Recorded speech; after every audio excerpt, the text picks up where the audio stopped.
Hey guys, welcome to government jobs Gyan YouTube channel. Guys, आज की इस वीडियो में हम बात करेंगे आरआरबी एएलपी के recruitment notification online form apply process के बारे में। जी हाँ दोस्तों, रेलवे रिक्रूटमेंट बोर्ड ने यहाँ पर असिस्टेंट लोको पायलट के 11,127 खाली पदों को भरने के लिए नोटिफिकेशन रिलीज कर दिया है। कैसे आप इस भर्ती में पार्टिसिपेट करने के लिए अपने फॉर्म अप्लाई कर सकते हो बिना कोई मिस्टेक किए हुए, इसकी पूरी जानकारी हम आपको स्टेप बाय स्टेप रजिस्ट्रेशन से लेकर प्रिंट तक इस वीडियो में देंगे। बस आपको इस वीडियो को स्किप के बिना शुरू से लेकर एंड तक देखना है। उसके बाद वीडियो पसंद आए तो इसे लाइक और शेयर कर दें। चैनल पर नए हो तो इसे सब्सक्राइब कर लें। साथ ही साथ आपको अपना फॉर्म अप्लाई करते हुए जो भी प्रॉब्लम फेस हो रही है उन सभी का हल आपको इस वीडियो में मिल जाएगा। कैसे यहाँ पर आपको अपना रजिस्ट्रेशन करना है, कैसे आपको अपना यहाँ पर वेरिफिकेशन करना है, लाइव फोटो कैसे कैप्चर करना है, सिग्नेचर आपको कैसे अपलोड करने हैं, अपनी क्वालिफिकेशन की डिटेल आपको कैसे देनी है, पोस्ट प्रेफरेंस कैसे देनी है, सभी जानकारी आपको इस वीडियो में दी जाएगी। बस आपको एंड तक हमारे साथ इस वीडियो में बने रहना है। तो बिना कोई वक्त गंवाए चलिए शुरू करते हैं। आपको इस वीडियो के डिस्क्रिप्शन बॉक्स में हमारी वेबसाइट IND-sarkari-naukri.in के इस पेज का लिंक मिल जाएगा। यहाँ पर आपको इस भर्ती के रिगार्डिंग सभी डिटेल्स प्रोवाइड कर दी गई है।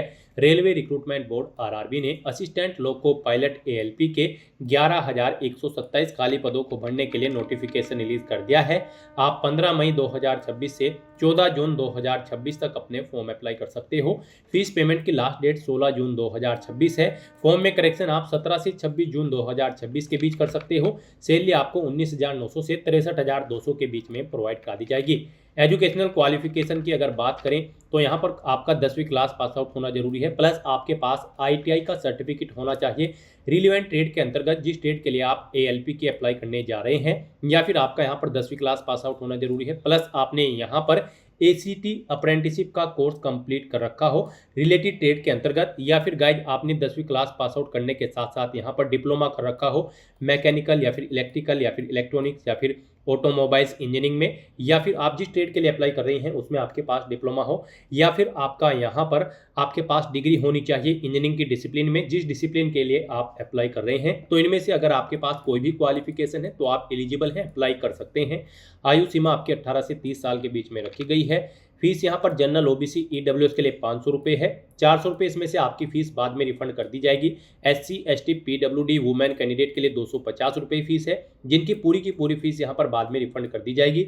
फीस का पेमेंट आप ऑनलाइन मोड से debit card, credit card, net banking या फिर UPI के माध्यम से कर सकते हो। सिलेक्शन आपका कंप्यूटर बेस्ड टेस्ट के आधार पर होगा। आप ऑल इंडिया से ऑनलाइन मोड में अप्लाई कर सकते हो। उसके लिए आपको इस पेज को नीचे स्क्रॉल डाउन करना है, इंपॉर्टेंट लिंक सेक्शन में आना है, ऑफिशियल नोटिफिकेशन PDF लिंक पर क्लिक करके इस भर्ती के नोटिफिकेशन को ओपन कर लेना है और इसमें से आपको पूरी डिटेल रीड कर लेनी है। यहाँ पर आपको सभी डिटेल्स प्रोवाइड कर दी गई है, जैसे कि क्या पोस्ट का नाम है, कितनी उसके लिए नंबर ऑफ वैकेंसीज है, यहाँ पर क्या आपका एलिजिबिलिटी क्राइटेरिया होना चाहिए, किस जोन में किस कैटेगरी के लिए कितनी वैकेंसीज है, कितनी सैलरी आपको प्रोवाइड कराई जाएगी, सभी जानकारी आपको इस नोटिफिकेशन में दे दी गई है। आप सभी डिटेल्स यहाँ से रीड करें, उसके बाद अपने फॉर्म अप्लाई कर लें।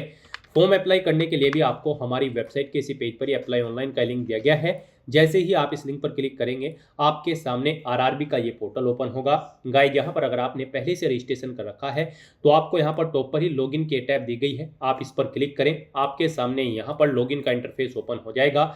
यहाँ पर लॉगिन करने के लिए आपके पास दो ऑप्शन है, आप आधार के थ्रू लॉगिन कर सकते हैं या फिर अपनी आरआरबी अकाउंट की डिटेल्स प्रोवाइड करते हुए यहाँ पर आप लॉगिन कर सकते हो।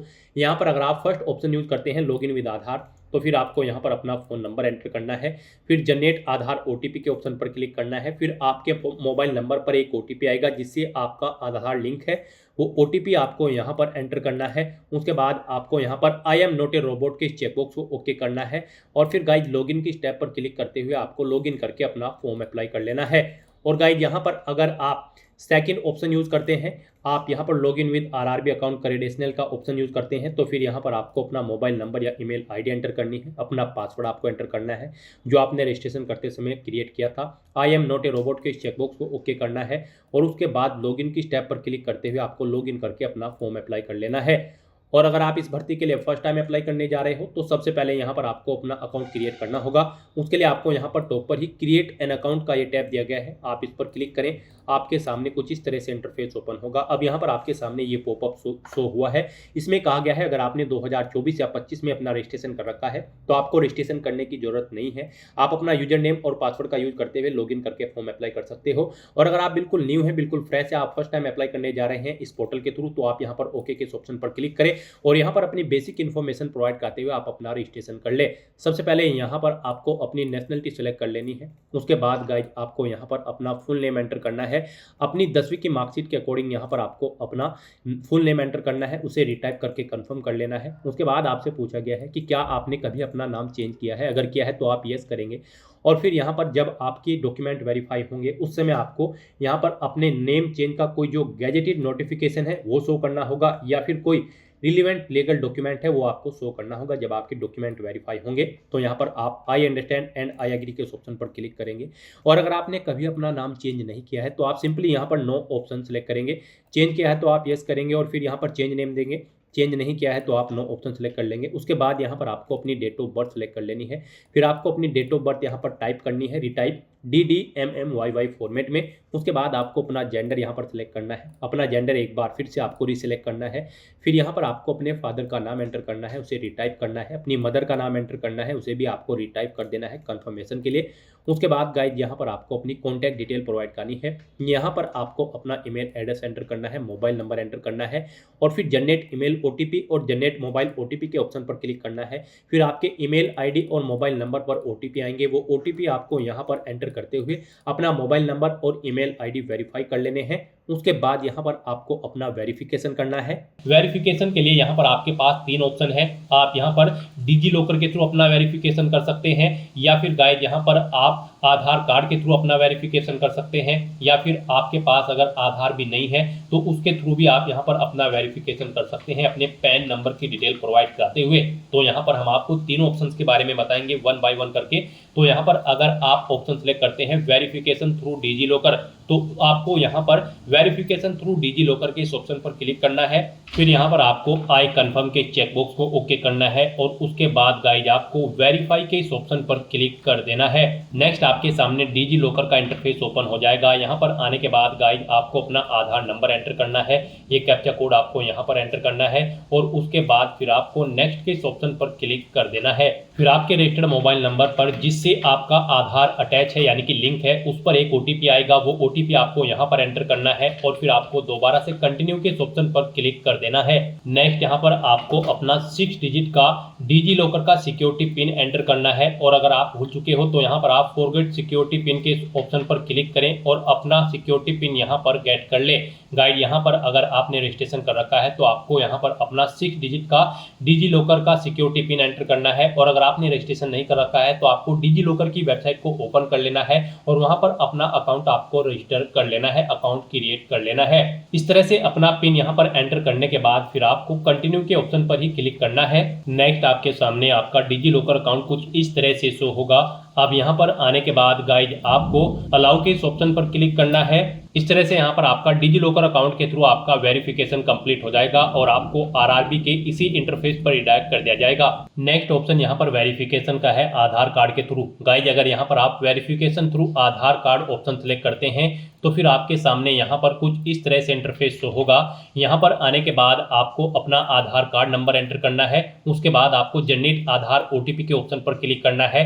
आपके मोबाइल नंबर पर जिससे आपका आधार लिंक है उस पर एक OTP आएगा 6 डिजिट का, वो OTP आपको यहाँ पर एंटर करना है और फिर आपको यहाँ पर वेरीफाई के इस ऑप्शन पर क्लिक करते हुए आपको अपना आधार वेरीफाई कर लेना है। यहाँ पर आपके लिए सबसे बेस्ट ऑप्शन आधार कार्ड का ही रहेगा, क्योंकि यहाँ पर आगे भी आपको आपके आधार की जरूरत पड़ेगी एग्जाम टाइम के दौरान, वहां पर भी आपको अपना आधार कार्ड शो करना होगा। तो यहाँ पर हम आपको सजेस्ट करेंगे आप यहाँ पर अपना वेरिफिकेशन आधार के थ्रू कर लें। ये आपके लिए सबसे बेस्ट ऑप्शन है। RRB की भर्ती में यहाँ पर आधार मस्ट कर दिया गया है। तो यहाँ पर अब उसके बाद एक और ऑप्शन है, अगर आप करना चाहे तो यहाँ पर आपका थर्ड ऑप्शन है I do not have Aadhaar card. आपको इस ऑप्शन पर क्लिक करना है। उसके बाद गाइड आपके सामने कुछ ये पॉपअप शो होगा। यहाँ पर आपको दोबारा से I do not have Aadhaar card के ऑप्शन पर क्लिक करना है। उसके बाद यहाँ पर आपके सामने कुछ इस तरह से इंटरफेस शो होगा। आप यहाँ पर इस चेकबॉक्स को ओके करें। उसके बाद यहाँ पर आप अपनी कोई वैलिड प्रूफ ID सिलेक्ट करें। पैन कार्ड यहाँ पर केवल आपको ऑप्शन दिया गया है। उसके बाद यहाँ पर आपका जो नाम पैन पर आधारित है वो नाम यहाँ पर आप एंटर करें, अपनी डेट ऑफ बर्थ इस कैलेंडर में से सिलेक्ट करें, अपना पैन नंबर यहाँ पर आप एंटर करें, उसके बाद किस अथॉरिटी ने आपको इशू किया है उसका नाम आपको देना है, प्लेस ऑफ इशू यहाँ पर आपको देना है, और उसके बाद फिर आपको प्रोसीड के ऑप्शन पर क्लिक करके इस थर्ड ऑप्शन के थ्रू भी आप अपना वेरिफिकेशन यहाँ पर कंप्लीट कर सकते हो। तो इनमें से आपको कोई भी ऑप्शन यूज करते हुए अपना वेरिफिकेशन कर लेना है, ये मस्ट है। ये पूरी वेरिफिकेशन की प्रोसेस हमने आपको बता दी है, इनमें से किसी का भी यूज करते हुए आप अपना वेरिफिकेशन कर सकते हैं। हम आपको एक बार फिर से बता दें, आप यहाँ पर आधार कार्ड के थ्रू अपना वेरिफिकेशन करें, आपके लिए बेस्ट रहेगा। तो यहाँ पर किसी भी ऑप्शन के थ्रू वेरिफिकेशन करने के बाद आपको इस चेकबॉक्स को ओके करना है, I confirm that I am 18 year old या फिर ओल्डर, यानी कि मेरी आयु यहाँ पर 18 साल हो चुकी है या फिर इससे अधिक। आपको इस चेकबॉक्स को ओके करना है। ये डिटेल आप यहाँ पर इस पर क्लिक करके सुन भी सकते हो। और फिर गाइस यहाँ पर आपको अपना पासवर्ड क्रिएट करना है। यहाँ पर आपका पासवर्ड अल्फा न्यूमेरिक फॉर्मेट में होना चाहिए। मींस आपके पासवर्ड में एक अपर केस कैरेक्टर, एक लोअर केस कैरेक्टर, एक इंटीजर नंबर और एक स्पेशल कैरेक्टर जैसे कि @ हैश या फिर डॉलर होना चाहिए। तो इस फॉर्मेट में आपको अपना पासवर्ड क्रिएट करना है। ये एग्जाम्पल हमने आपको दिखाया है। वही पासवर्ड आपको यहाँ पर कंफर्म पासवर्ड फील्ड में एंटर करना है। I am not a robot के इस चेकबॉक्स को ओके करना है। और फिर गाइस आपको यहाँ पर preview and create an account के ऑप्शन पर क्लिक करके अपना अकाउंट क्रिएट कर लेना है। रजिस्ट्रेशन कंप्लीट होने के बाद आपको आरआरबी के पोर्टल पर रिडायरेक्ट कर दिया जाएगा, या फिर आप डायरेक्टली अपने इंटरनेट ब्राउजर के एड्रेस बार पर टाइप कर लें rrbapply.gov.in। आपके सामने आरआरबी की ये वेबसाइट ओपन हो जाएगी। अब गाइस यहाँ पर आपको लॉगिन की स्टेप पर क्लिक करना है। उसके बाद आपके सामने लॉगिन का इंटरफेस ओपन होगा। अब इनमें से आपको दो ऑप्शन दिए गए हैं लॉगिन करने के लिए, लॉगिन विद आधार और login with RRB account credential. आप किसी भी ऑप्शन का यूज करते हुए यहाँ पर लॉगिन करें। अगर आप सेकंड ऑप्शन का यूज कर रहे हैं मान लीजिए, तो यहाँ पर आपको अपना मोबाइल नंबर या फिर ईमेल एड्रेस एंटर करना है, अपना पासवर्ड आपको एंटर करना है जो आपने रजिस्ट्रेशन करते समय क्रिएट किया है। फिर आपको I am not a robot के चेकबॉक्स को ओके करना है और फिर आपको लॉगिन के स्टेप पर क्लिक करना है। फिर आपके सामने यहाँ पर 2 फैक्टर ऑथेंटिकेशन का ये मोड ओपन होगा। अब गाइस यहाँ पर आपको दो ऑप्शन दिए गए हैं। यहाँ पर आप अपना ऑथेंटिकेशन दो तरह से कर सकते हैं, सेंड ओटीपी टू ईमेल या फिर सेंड ओटीपी टू फोन। आप इनमें से किसी भी लिंक पर क्लिक करें। यहाँ पर आप जिस भी लिंक पर क्लिक करेंगे, मान लीजिए ईमेल के लिंक पर आप क्लिक करते हैं तो फिर आपकी ईमेल आईडी पर एक ओटीपी सबमिट किया जाएगा। वो ओटीपी आपको यहाँ पर एंटर करना होगा। और अगर आप send OTP to phone option पर क्लिक करते हैं तो फिर आपके मोबाइल नंबर पर एक ओटीपी सबमिट किया जाएगा। वो ओटीपी आपको यहाँ पर एंटर करना होगा और उसके बाद आपको लॉगिन की स्टेप पर क्लिक करना है। लॉगिन करने के बाद आपके सामने कुछ इस तरह से इंटरफेस ओपन होगा। यहाँ पर आपको कुछ जनरल इंस्ट्रक्शन दिए गए हैं। आपको इन्हें फॉर्म अप्लाई करने से पहले केयरफुली रीड आउट कर लेना है। और उसके बाद गाइस आपको यहाँ पर ऑनलाइन एप्लीकेशन के स्टेप पर क्लिक करना है, या फिर आपको टॉप पर ही ऑनलाइन एप्लीकेशन का ये एक और टैब दिया गया है, आपको इस पर क्लिक करना है। इनमें से आप किसी भी टैब पर क्लिक करें। फिर आपके सामने कुछ इस तरह से इंटरफेस ओपन होगा। यहाँ पर आरआरबी के पोर्टल पर करंट में जितनी भी भर्तियां चल रही होंगी वो सभी यहाँ पर आपको शो कर दी जाएगी। यहाँ पर आपको centralize employment notice CN 1/2026 recruitment of assistant loco pilot ALP के इस सेक्शन में आना है। और यहाँ पर ALP की इस भर्ती पर अप्लाई करने के लिए आपको सबसे पहले बोर्ड सेलेक्ट करना है। आप जिस बोर्ड के लिए अपना फॉर्म अप्लाई करना चाहते हैं, रेलवे का बोर्ड सेलेक्ट करें। उसके बाद आप इन चेकबॉक्सेस को ओके करें और उसके बाद गाइज फिर नेक्स्ट के इस ऑप्शन पर क्लिक कर दें। फिर आपके सामने यहाँ पर मेडिकल फिटनेस का ये पॉपअप शो होगा। यहाँ पर आपसे कुछ क्वेश्चन पूछे गए हैं, इनके आंसर आपको येस या नो में प्रोवाइड करने हैं। यहाँ पर आपसे पूछा गया है सबसे पहले, क्या आपको बोलने में कोई प्रॉब्लम है, आप हकलाते वगैरह तो नहीं है। तो यहाँ पर आपको येस या नो अपने अकॉर्डिंग ऑप्शन सेलेक्ट करना है। यहाँ पर अगर येस करेंगे तो फिर आप एलिजिबल नहीं होंगे। मोस्टली यहाँ पर सभी ऑप्शन में आपको नो करना होगा। फिर आपसे पूछा गया है कि क्या आपको सुनने में कोई प्रॉब्लम है, येस या नो आप अपने अकॉर्डिंग करेंगे। फिर यहाँ पर आपसे पूछा गया है आपको दोनों आंखों से बिल्कुल सही नजर आता है, तो यहाँ पर आपको येस ऑप्शन सेलेक्ट करना है। यहाँ पर आपको नो ऑप्शन सेलेक्ट नहीं करना होगा, अदरवाइज आप एलिजिबल नहीं होंगे। फिर आपसे पूछा गया है आप यहाँ पर चश्मे वगैरह या फिर लेंसेज वगैरह का यूज़ तो नहीं करते हैं अपनी आंखों में, तो यहाँ पर आपको येस या नो अपने अकॉर्डिंग ऑप्शन सेलेक्ट करना है। फिर आपसे पूछा गया है क्या आपने कोई लेसिक वगैरह कराया है अपनी आंखों का या फिर कोई सर्जरी कराई है, तो यहाँ पर भी आपको येस या नो ऑप्शन सेलेक्ट करना है। फिर आपसे पूछा गया है क्या आपको कलर ब्लाइंडनेस है, अगर है तो आप येस करेंगे, फिर आप एलिजिबल नहीं होंगे, नहीं है तो आप नो ऑप्शन सेलेक्ट कर लेंगे। तो इस तरह से यहाँ पर आपको अपने अकॉर्डिंग ऑप्शन सेलेक्ट करने हैं और उसके बाद गाइड फिर आपको यहाँ पर कंटिन्यू के इस ऑप्शन पर क्लिक करना है। फिर यहाँ पर आपसे मेंटल फिटनेस के अकॉर्डिंग कुछ क्वेश्चन पूछे गए हैं। यहाँ पर आपसे पूछा गया है कि क्या आप यहाँ पर साइकेट्रिक या फिर न्यूरोलॉजिकल प्रॉब्लम है आपको कोई, अगर है तो आप यस करेंगे, नहीं तो नो ऑप्शन सेलेक्ट करेंगे। फिर आपसे पूछा गया है कि क्या यहाँ पर आपको ब्लैकआउट या फिर दौरे वगैरह पड़ते हैं या फिर आप बेहोश हो जाते हैं कभी कभी, तो यहाँ पर आपको यस या नो अपने अकॉर्डिंग ऑप्शन सेलेक्ट करना है। फिर आपसे पूछा गया है कि क्या यहाँ पर लंबे समय तक आप अपना ध्यान बनाए रखते हैं, यहाँ पर आपको यस या नो अपने अकॉर्डिंग ऑप्शन सेलेक्ट करना है और फिर कंटिन्यू के इस ऑप्शन पर क्लिक करना है। उसके बाद यहाँ पर आपको अपनी मेडिकल कंडीशंस के बारे में बताना है। यहाँ पर आपसे पूछा गया कि क्या आपको डायबिटीज़ वगैरह तो नहीं है, तो यहाँ पर आपको अपने अकॉर्डिंग ऑप्शन सेलेक्ट करना है। फिर आपसे पूछा गया है क्या यहाँ पर आपको हाइपरटेंशन हाई ब्लड प्रेशर की प्रॉब्लम है, अगर है तो यस करें, नहीं तो नो ऑप्शन सेलेक्ट करें। फिर आपसे पूछा गया है कि क्या यहाँ पर आपको कोई सांस की बीमारी या कोई पुरानी बीमारी तो नहीं है, तो यहाँ पर भी आपको नो ऑप्शन सेलेक्ट करना है। फिर आपसे पूछा गया है कि क्या आप यहाँ पर कोई नशे की गोली वगैरह तो नहीं लेते हैं, नशे की दवाइयाँ वगैरह, तो यहाँ पर भी आपको नो ऑप्शन सेलेक्ट करना है। उसके बाद आपको कंटिन्यू के इस ऑप्शन पर क्लिक करना है। अब यहाँ पर आपसे पूछा गया है क्या यहाँ पर आप ड्रग्स वगैरह कोई नशीली दवाइयाँ तो नहीं लेते हैं, तो यहाँ पर भी आपको नो ऑप्शन सेलेक्ट करना है। और आप यहाँ पर शराब वगैरह तो नहीं पीते हैं, आप हैबिचुअल यहाँ पर ड्रिंक तो नहीं करते हैं जिससे आपके काम पर इफेक्ट पड़े, तो यहाँ पर भी आपको नो ऑप्शन सेलेक्ट करना है। उसके बाद आपको कंटिन्यू के इस ऑप्शन पर क्लिक करना है। फिर यहाँ पर आपको फाइनल डिक्लेरेशन सेक्शन में आई एग्री के इस चेकबॉक्स को ओके करना है। पीछे आपने जो डिटेल प्रोवाइड कराई है उन्हें आप एग्री करते हैं और फिर गाइस आपको यहाँ पर सबमिट के इस ऑप्शन पर क्लिक करना है। अब यहाँ पर आपका फॉर्म स्टार्ट हो चुका है। कुछ डिटेल यहाँ पर आपको आपकी ऑटोमेटिकली फिर मिलेगी, जैसे कि यहाँ पर आपकी डेट ऑफ बर्थ, आपका नाम, आपके फादर का नाम, आपकी मदर का नाम, ये आपके रजिस्ट्रेशन से फैच कर ली गई है। बस गाइस यहाँ पर अब आपको अपना मैरिटल स्टेटस सेलेक्ट करना है, आप मैरिड हो या फिर अनमैरिड। फिर आपको अपना रिलीजन सेलेक्ट करना है। उसके बाद आपको अपनी मातृभाषा यहाँ पर सेलेक्ट कर लेनी है। उसके बाद आपको यहाँ पर एग्जाम के लिए लैंग्वेज सेलेक्ट कर लेनी है। जिस लैंग्वेज में आप अपना एग्जाम पेपर चाहते हैं वो लैंग्वेज आप सेलेक्ट करें। फिर आपकी बॉडी पर कहीं कोई कट या तिल का निशान है तो उस पैलेस का नाम यहाँ पर आप दें। 2 पैलेस के नाम यहाँ पर आपको देने होंगे, नहीं है तो आप नो मार्क यहाँ पर एंटर कर देंगे। उसके बाद यहाँ पर आपको अपनी कम्युनिटी की डिटेल देनी है, यहाँ पर आप अपनी कम्युनिटी सेलेक्ट करें। उसके बाद अगर आप रिजर्व कैटेगरी से बिलोंग करते हैं तो यहाँ पर आप अपनी कास्ट का नाम देंगे। फिर यहाँ पर आप अपना कास्ट सर्टिफिकेट नंबर एंटर करेंगे, किसने आपको उसे इशू कराया है आपके सर्टिफिकेट को, उस डेजिग्नेशन रैंक को यहाँ पर आप सेलेक्ट करेंगे, जैसे कलेक्टर, कमिश्नर या फिर मैजिस्ट्रेट, जिसने भी आपको यहाँ पर प्रोवाइड कराया है वो यहाँ पर आप सेलेक्ट करें। फिर यहाँ पर आपको किस स्टेट से वो इशू हुआ है वो स्टेट आपको सेलेक्ट कर लेना है, जिस स्टेट का आपके पास कास्ट सर्टिफिकेट है। किस डेट को इशू हुआ है वो डेट आपको सेलेक्ट कर लेनी है। आप फ्री ट्रेवल पास चाहते हैं या फिर नहीं, आप यस या नो अपने अकॉर्डिंग ऑप्शन सेलेक्ट कर लेंगे। फ्री ट्रेवल पास अगर आप चाहते हैं तो फिर यहाँ पर आपको अपना वैलिड कास्ट सर्टिफिकेट अपलोड करना होगा। उसके लिए आपको यहाँ पर अपलोड डॉक्यूमेंट के ऑप्शन पर क्लिक करना है, फाइल को सिलेक्ट कर लेना है और अपना कास्ट सर्टिफिकेट यहाँ पर आपको अपलोड कर देना है। आपका ये सर्टिफिकेट यहाँ पर PDF फॉर्मेट में होना चाहिए, 400 KB से कम इसका साइज फाइल का होना चाहिए। इस तरह से आपको ये अपनी डिटेल प्रोवाइड करनी है। फिर यहाँ पर आपको अपने एड्रेस की डिटेल प्रोवाइड करनी है। यहाँ पर आपको अपना प्रेजेंट एड्रेस एंटर करना है, आप अपना प्रेजेंट एड्रेस यहाँ पर एंटर करें। उसके बाद यहाँ पर आपको अपना परमानेंट एड्रेस एंटर करना है, यहाँ पर आप अपना परमानेंट एड्रेस एंटर करें। और अगर आपका परमानेंट एड्रेस आपके प्रेजेंट एड्रेस के अकॉर्डिंग सेम है तो tick if permanent address is same as present address में इस चेकबॉक्स को आप ओके कर देंगे। ऑटोमेटिकली आपका परमानेंट एड्रेस आपके प्रेजेंट एड्रेस के अकॉर्डिंग यहाँ पर फिल हो जाएगा। इस तरह से अपनी डिटेल प्रोवाइड करने के बाद गाइज फिर आपको यहाँ पर सेव के इस ऑप्शन पर क्लिक करके अपनी डिटेल सेव कर देनी है और उसके बाद फिर आपको यहाँ पर नेक्स्ट के इस ऑप्शन पर क्लिक करना है। फिर आपके सामने ये पॉपअप होगा, यहाँ पर आपसे कहा गया है आपका जो फीस रिफंड है वो आपके उस बैंक अकाउंट में सबमिट किया जाएगा जिससे आपका आधार नंबर लिंक है।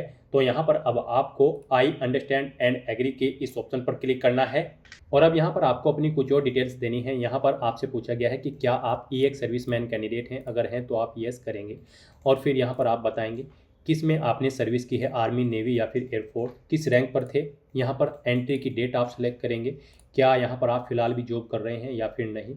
इन डेट्स के अकॉर्डिंग यहाँ पर आपकी सर्विस की लेंथ कैलकुलेट करके आपको शो कर दी जाएगी और अगर आप EX सर्विसमैन नहीं हैं तो आप सिंपली नो ऑप्शन सेलेक्ट कर लेंगे। फिर आपसे पूछा गया है कि क्या आप एलिजिबल हैं और यहाँ पर फीस कंसेशन चाहते हैं under EBC in term of पारा 70 ऑफ, यानी कि अगर आप इकोनॉमिकली बैकवर्ड क्लास से बिलोंग करते हैं तो फिर यहाँ पर आपको फीस में कंसेशन दिया जाएगा। तो यहाँ पर अगर आप EBC कैटेगरी के अंतर्गत आते हैं तो यस ऑप्शन सेलेक्ट करेंगे, I understand and I agree के इस ऑप्शन पर क्लिक करेंगे और अपनी डिटेल देंगे। यहाँ पर आपको डॉक्यूमेंट बताना होगा, कौन सा डॉक्यूमेंट है जिसके बेस पर आपको यहाँ पर कंसेशन दिया जाए ईबीसी डिटेल के अंतर्गत। तो यहाँ पर आपके पास ईबीसी सर्टिफिकेट है, इकोनॉमिकली बैकवर्ड क्लास का, या फिर बीपीएल कार्ड है, या फिर इज्जत एमएसटी इशूड है रेलवे के द्वारा। यहाँ पर आप अपने अकॉर्डिंग ऑप्शन सेलेक्ट करेंगे, किस अथॉरिटी ने आपको प्रोवाइड कराया है वो आप सेलेक्ट करेंगे, सर्टिफिकेट का नंबर देंगे, कब इशू हुआ है वो डेट आप सेलेक्ट करेंगे। और अगर आप यहाँ पर इस इकोनॉमिकली बैकवर्ड क्लास के अंतर्गत नहीं आते हैं तो आप सिंपली नो ऑप्शन सेलेक्ट कर लेंगे, फिर आपको आगे की डिटेल नहीं देनी होगी। उसके बाद आपसे पूछा गया है कि क्या आप इंडियन रेलवे के एम्प्लॉय हैं, अगर हैं तो आप यस ऑप्शन सेलेक्ट करेंगे, अपना HRMS नंबर यहाँ पर एंटर करेंगे। आपने NOC के लिए अप्लाई कर रखा है कंट्रोलिंग ऑफिसर के लिए पर, तो यहाँ पर आपको यस या नो अपने अकॉर्डिंग ऑप्शन सेलेक्ट करना है। फिर आपको अपनी कैटेगरी यहाँ पर सेलेक्ट करनी है, किस कैटेगरी के अंतर्गत आप यहाँ पर कार्यरत है, प्लेस ऑफ वर्किंग आपको देना है, जोन या यूनिट आपको सेलेक्ट करनी है। और अगर आप एम्प्लॉय नहीं है इंडियन रेलवे के तो आप सिंपली नो ऑप्शन सेलेक्ट करेंगे। फिर आपसे पूछा गया है कि क्या आप करंट में किसी डिपार्टमेंट या ऑर्गेनाइजेशन में कार्यरत हैं, सेंट्रल गवर्नमेंट या फिर स्टेट गवर्नमेंट या फिर पब्लिक सेक्टर में, किसी भी सेक्टर में अगर आप यहाँ पर कार्यरत हैं तो आप ऑप्शन सेलेक्ट करें और फिर ऑर्गेनाइजेशन का नाम दें, किस डेट से आप कार्यरत है वो डेट आप सेलेक्ट करें, प्रेजेंट में भी कार्य कर रहे हैं या फिर नहीं ऑप्शन सेलेक्ट करें। इस तरह से आपको ये डिटेल देनी होगी अपने एम्प्लॉयमेंट की। और अगर आप एम्प्लॉय नहीं हैं तो आप simply not applicable option select करेंगे। फिर आपसे पूछा गया है कि क्या आपने यहाँ पर ACT अप्रेंटिस का कोर्स कंप्लीट कर लिया है, यहाँ पर अगर कर लिया है तो आप यस करेंगे, ट्रेड का नाम देंगे जिस ट्रेड में आपने कंप्लीट किया है, ट्रेनिंग आपने कब से ली और कब तक आपने ली वो डेट आप सेलेक्ट करेंगे। इनके अकॉर्डिंग आपकी ट्रेनिंग का ड्यूरेशन कैलकुलेट करके आपको शो कर दिया जाएगा। आपका रिजल्ट यहाँ पर डिक्लेयर हो चुका है या फिर नहीं, आप अपने अकॉर्डिंग ऑप्शन सेलेक्ट करेंगे। रिजल्ट डिक्लेयर अगर हो चुका है तो फिर आप अपना सर्टिफिकेट नंबर देंगे, सर्टिफिकेट आपको किस डेट को इशू हुआ है वो डेट आप यहाँ पर सेलेक्ट करेंगे। मार्क्स बताएंगे कितने मार्क्स आपने ऑब्टेन किए हैं, टोटल कितने मार्क्स थे जिसमें से आपने मार्क्स ऑब्टेन किए हैं वो यहाँ पर आप एंटर कर देंगे। इस तरह से यहाँ पर आपको अपने अप्रेंटिसिप जो ACT अप्रेंटिस का कोर्स है उसकी डिटेल देनी होगी। अगर नहीं कर रखा है तो आप सिंपली नो ऑप्शन सेलेक्ट कर लेंगे। फिर यहाँ पर फीस रिफंड के लिए आपको अपनी बैंक डिटेल देनी है। इसमें यहाँ पर आपको अपना आधार नंबर एंटर करना है 12 डिजिट का। वो आधार नंबर यहाँ पर आप एंटर करें जो आपके बैंक अकाउंट से लिंक है, तो यहाँ पर आप अपना 12 डिजिट का आधार नंबर एंटर करें। इस तरह से अपनी डिटेल प्रोवाइड करने के बाद गाइड फिर आपको यहाँ पर सेव के इस ऑप्शन पर क्लिक करते हुए अपनी सभी डिटेल सेव कर देनी है और फिर आपको यहाँ पर नेक्स्ट के इस ऑप्शन पर क्लिक करना है। नेक्स्ट यहाँ पर आपको अपनी एजुकेशनल क्वालिफिकेशन की डिटेल प्रोवाइड करनी है। गाइड यहाँ पर RRB ALP की इस भर्ती में पार्टिसिपेट करने के लिए आपका 10वीं क्लास पास आउट होना जरूरी है, प्लस आपके पास यहाँ पर नेशनल अप्रेंटिसशिप सर्टिफिकेट होना चाहिए या फिर ITI का सर्टिफिकेट होना चाहिए रिलीवेंट ट्रेड के अंतर्गत, या फिर आपके पास इंजीनियरिंग डिग्री होनी चाहिए रिलीवेंट ट्रेड के अंतर्गत, या फिर आपके पास 3 साल का डिप्लोमा होना चाहिए इंजीनियरिंग का रिलीवेंट ट्रेड के अंतर्गत। तो यहाँ पर अब आपको अपनी क्वालिफिकेशन की डिटेल देनी है। सबसे पहले यहाँ पर आपको अपनी 10वीं क्लास की डिटेल देनी है। उसके बाद आपके पास इनमें से जो भी क्वालिफिकेशन है, आपके पास अप्रेंटिसशिप सर्टिफिकेट है या फिर ITI सर्टिफिकेट है या फिर डिग्री है आपके पास इंजीनियरिंग की रिलीवेंट ट्रेड के अंतर्गत या फिर डिप्लोमा है, तो उनकी डिटेल यहाँ पर आपको देनी होगी। सबसे पहले यहाँ पर आपको अपनी 10वीं क्लास की डिटेल देनी है, तो यहाँ पर आप मैट्रिकुलेशन ऑप्शन सेलेक्ट करें और यहाँ पर आप अपनी 10वीं क्लास की डिटेल आप प्रोवाइड कराएं। सबसे पहले आपको स्टेट सेलेक्ट करना है, जिस स्टेट से आपने अपनी 10वीं क्लास पास आउट की है।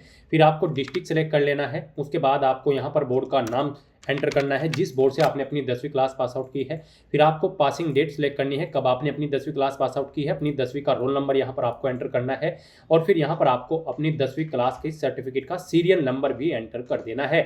इस तरह से यहाँ पर आपको अपनी 10वीं क्लास की डिटेल प्रोवाइड करनी है और फिर गाइड आपको यहाँ पर ऐड के इस ऑप्शन पर क्लिक करते हुए अपनी ये डिटेल ऐड कर देनी है 10वीं क्लास की। इस तरह से यहाँ पर आपकी 10वीं क्लास की क्वालिफिकेशन सक्सेसफुली ऐड हो जाएगी। इसमें अगर आप एडिट करना चाहते हैं तो पेंसिल के इस ऑप्शन पर क्लिक करके आप एडिट कर सकते हैं। इसे डिलीट करना चाहते हैं तो डिलीट के इस ऑप्शन पर क्लिक करके आप डिलीट कर सकते हैं। अब गाइस यहाँ पर आपको 10वीं क्लास की डिटेल प्रोवाइड करने के बाद आपको अपनी नेशनल अप्रेंटिसशिप सर्टिफिकेट की डिटेल देनी है, या फिर ITI कर रखी है तो उसकी डिटेल देनी है, या फिर आपके पास इंजीनियरिंग डिग्री है उसकी डिटेल देनी है, या फिर आपके पास 3 साल का डिप्लोमा है इंजीनियरिंग का रिलीवेंट ट्रेड के अंतर्गत उसकी डिटेल आपको देनी है। इनमें से आपके पास जो भी क्वालिफिकेशन है वो यहाँ पर आप सेलेक्ट करें और फिर उसकी डिटेल यहाँ पर आप प्रोवाइड कराएं। मान लीजिए आपके पास ITI है तो फिर यहाँ पर आपको डिसिप्लिन देनी होगी, जिस डिसिप्लिन में आपने अपने ITI कंप्लीट कर रखी है जिस ट्रेड में। उसके बाद आपको स्टेट सेलेक्ट करना है, किस स्टेट से पास आउट की है, डिस्ट्रिक्ट सेलेक्ट करना है, इंस्टीट्यूट का नाम देना है जिससे आपने अपनी ITI पास आउट की है, पासिंग डेट आपको सेलेक्ट कर लेनी है।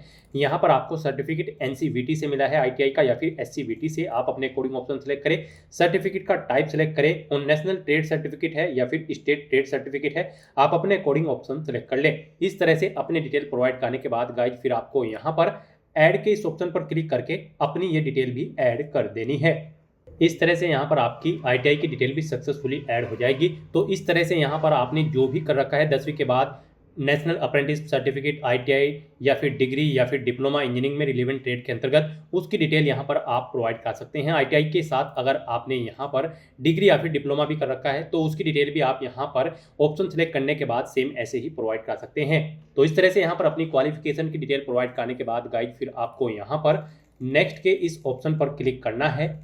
नेक्स्ट यहाँ पर आपको अपना फोटो और सिग्नेचर अपलोड करने हैं। यहाँ पर आपको फोटो कैप्चर करने के लिए दो ऑप्शन दिए गए हैं। आप यहाँ पर डायरेक्टली कैप्चर लाइव इमेज के ऑप्शन पर क्लिक करें, अपने वेब कैमरा के थ्रू अपना लाइव फोटो कैप्चर कर लें, या फिर आप यहाँ पर capture live image from mobile के इस ऑप्शन पर क्लिक करें। आपके सामने यहाँ पर एक QR कोड शो होगा। इस QR कोड को आप अपने मोबाइल फोन से स्कैन करें। अपने मोबाइल फोन में आपने जो भी यहाँ पर QR कोड स्कैनर इंस्टॉल किया हुआ है उसके थ्रू आप इसे स्कैन करें। उसके बाद आपके मोबाइल फोन में आपको अपना RRB का अकाउंट लॉगिन करना होगा। अपने लॉगिन की डिटेल प्रोवाइड करते हुए आपको अपने डैशबोर्ड में लॉगिन कर लेना है, और फिर वहां से आपको अपना फोटो लाइव कैप्चर करना है। फोटो कैप्चर करते समय आपको अपना फेस सर्कल में प्रॉपर वे में लाना है और अपनी आंखों को 2 या 3 बार ब्लिंक करना है। उसके बाद यहाँ पर आपका लाइव फोटो कैप्चर हो जाएगा आपके मोबाइल फोन से। यहाँ पर फोटो कैप्चर करते समय आपको कुछ जनरल इंस्ट्रक्शंस दिए गए हैं, आपको इन्हें रीड आउट कर लेना है।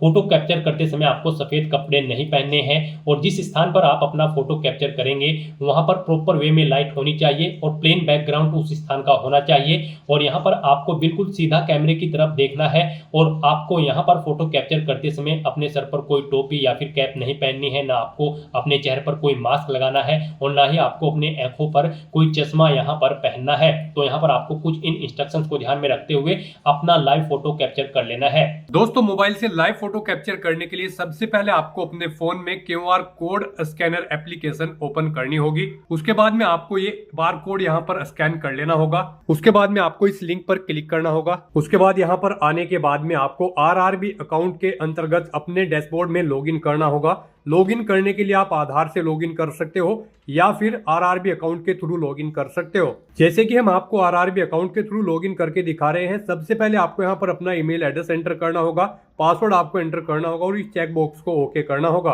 और यहाँ पर लॉगिन की स्टेप पर क्लिक करके अपने डैशबोर्ड में लॉगिन कर लेना होगा। लॉगिन करने के लिए आपको ईमेल आईडी या फिर मोबाइल फोन पर एक OTP सेंड करना होगा। उसके लिए आपको यहाँ पर इस लिंक पर क्लिक करना होगा। OTP एंटर करने के बाद में आपको लॉगिन की स्टेप पर क्लिक करना होगा। लॉगिन करने के बाद में आपके सामने कुछ इस तरह से इंटरफेस ओपन हो जाएगा। यहाँ पर आकर आपको इस पेज को स्क्रॉल डाउन करना होगा, और यहाँ पर आप देख सकते हो capture live image. Live photo capture करने के लिए आपको इस टैब पर क्लिक करना होगा और अपना लाइव फोटो कैप्चर कर लेना होगा। फोटो कैप्चर करने के लिए आपको अपना फेस इस सर्कल के अंतर्गत लाना होगा और अपनी आंखों को यहाँ पर ब्लिंक करना होगा वेरिफिकेशन के लिए, और उसके बाद में कैप्चर के इस टैब पर क्लिक करके अपना लाइव फोटो कैप्चर कर लेना होगा। तो इस तरह से आपका लाइव फोटो कैप्चर हो जाएगा, और उसके बाद में आपको सेव की टैब पर क्लिक करके अपना लाइव फोटो जो आपने कैप्चर किया है उसको सेव कर देना होगा। उसके बाद गाइस यहाँ पर आपको अपने सिग्नेचर अपलोड करने हैं। सिग्नेचर यहाँ पर आपके JPG या फिर JPEG फॉर्मेट में होने चाहिए। सिग्नेचर की विड्थ आपकी 140 पिक्सल होनी चाहिए, हाइट 60 पिक्सल होनी चाहिए। सिग्नेचर यहाँ पर आपको एक ब्लैंक इंक पेन से व्हाइट पेपर पर करने हैं। यहाँ पर आपको एक बॉक्स क्रिएट करना है जिसकी विड्थ 140 पिक्सल होनी चाहिए और हाइट उसकी 60 पिक्सल होनी चाहिए। उसमें आपको अपने सिग्नेचर यहाँ पर करके अपलोड करने हैं। साइज आपके सिग्नेचर की फाइल का 30 KB से 49 KB के बीच में होना चाहिए। और अगर आप अपने सिग्नेचर का साइज कम या ज्यादा करना चाहते हैं तो आप गूगल पर जाएं, इमेज रिसाइज टाइप करें, मल्टीपल ऑनलाइन वेबसाइट ओपन होंगी, उनमें से कोई भी वेबसाइट ओपन करें, वहां पर आप अपने सिग्नेचर की फाइल को अपलोड करें और अपनी नीड के अकॉर्डिंग आप उसका साइज सेट करके फिर उसे वहां से डाउनलोड करके अपलोड कर दें। तो यहाँ पर आपको ब्राउज के ऑप्शन पर क्लिक करना है, फाइल को सिलेक्ट कर लेना है और अपने सिग्नेचर की फाइल को यहाँ पर अपलोड कर देना है। इस तरह से यहाँ पर अपना फोटो और सिग्नेचर अपलोड करने के बाद गाइज फिर आपको I have uploaded my own signature के इस चेकबॉक्स को ओके करना है और फिर आपको यहाँ पर सेव के इस ऑप्शन पर क्लिक करके अपना फोटो और सिग्नेचर सेव कर देने हैं और उसके बाद आपको नेक्स्ट के इस ऑप्शन पर क्लिक करना है। नेक्स्ट यहाँ पर आपको आपके बोर्ड के अकॉर्डिंग अपनी जोन प्रेफरेंस देनी है। गाइड यहाँ पर आप जिस जोन को जिस नंबर पर प्रेफरेंस देना चाहते हैं उस नंबर पर आप उसके सामने प्लस के ऑप्शन पर क्लिक करेंगे और उसे यहाँ पर प्रेफरेंस देंगे। इस तरह से यहाँ पर आपको 1 बाय 1 करके अपनी जोन प्रेफरेंस देनी है। आप जिस जोन को जिस नंबर पर प्रेफरेंस देना चाहते हैं उसके सामने उसी नंबर पर प्लस के ऑप्शन पर क्लिक करें और यहाँ पर इस सेकंड बॉक्स में उसे 1 बाय 1 करके ऐड कर दें। इस तरह से आपको अपनी जोन प्रेफरेंस देनी है। फिर आपको इस पेज को नीचे स्क्रॉल डाउन करना है और फिर आपको प्रेफरेंस के इस चेकबॉक्स को ओके करना है। उसके बाद आपको डिक्लेरेशन सेक्शन में आना है। I hereby declare that I have gone through the eligibility criteria के इस चेकबॉक्स को भी आपको ओके करना है। अपना पैलेस यहाँ पर आपको एंटर करना है जिस सिटी से आप बिलोंग करते हैं। इस तरह से अपनी डिटेल प्रोवाइड करने के बाद फिर आपको सेव के इस ऑप्शन पर क्लिक करके अपनी डिटेल सेव कर देनी है और उसके बाद फिर आपको प्रीव्यू एप्लीकेशन के इस ऑप्शन पर क्लिक करना है। नेक्स्ट यहाँ पर आपको आपके एप्लीकेशन फॉर्म का पूरा प्रीव्यू शो कर दिया गया है। पीछे अब तक जो आपने डिटेल प्रोवाइड कराई है उनका प्रीव्यू आपको शो कर दिया गया है। आपको सभी डिटेल्स 1 बाय 1 करके केयरफुली चेकआउट करनी है। इसे नीचे स्क्रॉल करना है और यहाँ पर I have recheck the about details and found correct के इस चेकबॉक्स को आपको ओके करना है। कहीं पर कोई मिस्टेक है तो आप गाइड यहाँ पर एडिट के ऑप्शन पर क्लिक करके अपने फॉर्म में एडिट कर सकते हैं और अगर सभी चीज़ें ओके हैं तो बस यहाँ पर अब आपको सबमिट के इस ऑप्शन पर क्लिक करना है। सबमिट ऑप्शन पर क्लिक करने के बाद आपके सामने ये पॉपअप शो होगा। अब आपको दोबारा से एक बार फिर सबमिट के इस ऑप्शन पर क्लिक करना है। इस तरह से यहाँ पर आपका एप्लीकेशन फॉर्म सक्सेसफुली सबमिट हो जाएगा। आपका फॉर्म तो सबमिट हो चुका है लेकिन कंसीडर इसे आपके फीस पेमेंट के बाद ही किया जाएगा। तो यहाँ पर अब आपको अपनी कैटेगरी के अकॉर्डिंग एप्लीकेशन फीस का अमाउंट पे करना है। गाइस यहाँ पर general OBC EWS category candidate के लिए 500 रुपये फीस है। 400 रुपये फीस उनकी बाद में रिफंड कर दी जाएगी। रिजर्व कैटेगरी कैंडिडेट के लिए 250 रुपये यहाँ पर एप्लीकेशन फीस का अमाउंट तय किया गया है। पूरी की पूरी फीस उनकी बाद में यहाँ पर रिफंड कर दी जाएगी। तो यहाँ पर अब आपको अपना फीस पेमेंट करने के लिए पे विद SBI ई पे के इस ऑप्शन पर क्लिक करना है। फिर आपके सामने ये पॉपअप शो होगा। अब आपको इसमें इस चेकबॉक्स को ओके करना है आई एग्री के और उसके बाद आपको यहाँ पर प्रोसीड के इस ऑप्शन पर क्लिक करना है। नेक्स्ट यहाँ पर आपको फीस पेमेंट के इस इंटरफेस पर डायरेक्ट कर दिया जाएगा। यहाँ पर आप debit card, credit card, net banking या फिर UPI के माध्यम से अपना फीस पेमेंट कर सकते हो। यहाँ पर आपके लिए सबसे बेस्ट और इजी ऑप्शन UPI का रहेगा। आप UPI के इस ऑप्शन पर क्लिक करें। उसके बाद आप यहाँ पर UPI QR के इस रेडियो बटन पर क्लिक करें और फिर गाइस आप यहाँ पर पे नाउ के इस ऑप्शन पर क्लिक करें। फिर आपके सामने ये QR कोड शो होगा। आप इसे अपने UPI से स्कैन करें और अपना फीस पेमेंट कर दें। सक्सेसफुली फीस पेमेंट करते ही यहाँ पर आपके एप्लीकेशन फॉर्म की सभी टास्क कंप्लीट हो जाएगी। फिर आपको आपके डैशबोर्ड में डायरेक्ट कर दिया जाएगा और फिर वहाँ से आपको अपने एप्लीकेशन फॉर्म का एक हार्ड कॉपी या फिर सॉफ्ट कॉपी प्रिंट आउट ले लेना है फ्यूचर यूज के लिए, फ्यूचर रेफरेंस के लिए। तो दोस्तों ऐसे आप RRB assistant loco pilot ALP की इस भर्ती के लिए अपने फॉर्म अप्लाई कर सकते हो बिना कोई मिस्टेक किए हुए। आज की इस वीडियो में बस इतना ही। आई होप ये वीडियो आपको पसंद आई होगी। अगर पसंद आई हो तो इसे लाइक और शेयर करें। चैनल पर नए हो तो इसे सब्सक्राइब कर लें। Thanks for watching.